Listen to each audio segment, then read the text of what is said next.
This channel does not promote any violent, harmful, or illegal activities. All content provided by this channel is meant for an educational purpose only. Top quality और consistent performance के लिए सिर्फ silver pump नाम याद रखना। ভাঙড়ে শিক্ষকদের হেনস্থা হওয়ার ট্র্যাডিশন কি বদলাবে না?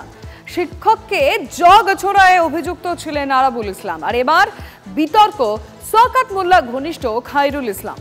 ফুটবলার নিয়ে গোলমালে মাঠে ঢুকে প্রতিপক্ষ দলের শিক্ষককে মারধরের অভিযোগ উঠল খায়রুলের বিরুদ্ধে। দুপক্ষই একে অপরের বিরুদ্ধে থানায় অভিযোগ জানিয়েছে। রেফারিকে লাথি মেদিনীপুরের তৃণমূল নেতার। এবার ভাঙড়ে খেলার মাঠে দাদাগিরি, শিক্ষককে মার তৃণমূল নেতার। তৃণমূলের খেলা হবে দিবসের দিনই খেলা দেখালেন ভাঙড়ের তৃণমূল নেতা খায়রুল ইসলাম। শনিবার ভাঙড়ের কারবালা মাঠে ভাঙড় 2 পঞ্চায়েত সমিতির উদ্যোগে চলছিল আন্তঃবিদ্যালয় ফুটবল প্রতিযোগিতার ফাইনাল। ভগবানপুর হাই স্কুলের সঙ্গে সরোজিনী হাই মাদ্রাসার খেলা চলছিল। ভগবানপুর হাই স্কুলে পরিচালন সমিতির সভাপতি খায়রুল ইসলাম, সরোজিনী হাই মাদ্রাসার শিক্ষক নাসির উদ্দিন। অভিযোগ, ভগবানপুর হাই স্কুলের কয়েকজন ফুটবলারকে নিয়ে নাসির উদ্দিন প্রশ্ন করলে দলবল এনে তাকে মারধর করেন তৃণমূল নেতা খায়রুল ইসলাম।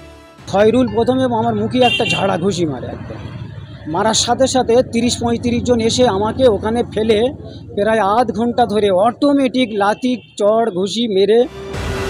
শিক্ষকের পাশে দাঁড়িয়ে খায়রুলকে নিশানা করেছেন সরোজিনী হাই মাদ্রাসার পড়ুয়ারাও। খেলা রানিংই মারধর করা হলো, স্যারকে নিয়ে যাচ্ছিল পার করার জন্য, সেখানে গিয়ে স্যারকে উদাহরণ মারধর করা হলো।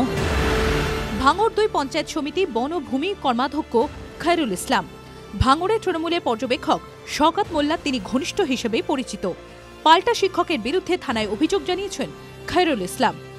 মেদিনীপুরের একটা ঘটনাকে কেন্দ্র করে সেই খবরের সঙ্গে এই খবরকে যুক্ত করে একটা বিরাট আকার ধারণ করার চেষ্টা করছে, কিন্তু এই খবরের সাথে কোনো সত্যতা নেই। আমি শুনলাম যে খেলার মাঠের বাইরে এরকম একটা বিশৃঙ্খলা সৃষ্টি হয়েছে, এতে আমাদের দল বা আমার কোনো ভূমিকাই নেই। তৃণমূল তো সার্কাস পার্টি যেরকম ট্যাপিজের খেলা হবে, আনন্দ করা মস্তি করার দিন, মস্তি করতে গিয়ে মারামারি, উৎপাতের ধন চিৎপাতে যাচ্ছে। মেদিনীপুর থেকে ভাঙড় খেলা হবে দিবসের আবহে খেলা দেখাতে গিয়ে দিকে দিকে যেন সেম সাইড গোল শাসক নেতাদের। ভাঙড় থেকে সত্যজিৎ মণ্ডল, TV9 বাংলা।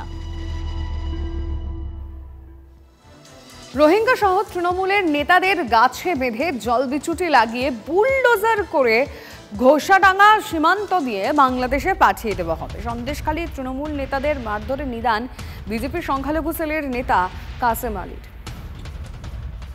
এসআইআরও হোক, আমাদের এসআইআর নিয়ে কোনো আপত্তি নেই, কোনো সমস্যা নেই। আমরা ভারতীয় মুসলমান, আমরা ভারতীয় হিন্দু, আমরা আছি থাকবো।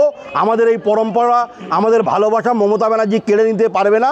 মমতা ব্যানার্জি ভোট বৈতরণী পার হওয়ার জন্য পাড়ায় পাড়ায় উস্কানি দিচ্ছে। রোহিঙ্গা যদি চিহ্নিত হয় বা এসআইআরও তাদের নাম বাদ যায়, আর যে তৃণমূল কংগ্রেসের নেতারা নেতৃত্বরা যারা ভোট ব্যাংক হিসেবে ওদের ব্যবহার করেছে, ওদের আশ্রয় দিলে তাদের বাংলার মানুষ তথা সন্দেশখালীর মানুষ গাছে পোস্টারে বেঁধে রাখবে, জলবিচ্যুতিও লাগাবে। আর এসআইআরও হবার পরে রোহিঙ্গাদের নিয়ে ওই বাংলাদেশের বর্ডারে ঘোষাডাঙ্গায় যাব, গিয়ে জেসিবি করে ওপারে ইউনিসের কাছে পাঠাবো। মানুষকে তাতানো ছাড়া কিছু নেই, মানুষকে সন্ত্রাস তৈরি করার জন্যই কথাগুলো বলছে। আসলে বিজেপির পায়ের তলায় মাটি নেই। এই তো উস্কানিমূলক মন্তব্য, এগুলো একদম সন্দেশকারী মানুষ বরদাস্ত করবে না। রোহিঙ্গা তো বাংলাদেশ সীমান্ত বিএসএফ দেখে, বাংলাদেশ সীমান্ত বিএসএফ দেখে। যদি রোহিঙ্গা আসে, তারা যদি ঢোকায় দিলে রোহিঙ্গা আসবে, কিন্তু সন্দেশকালী কোনো রোহিঙ্গা নেই।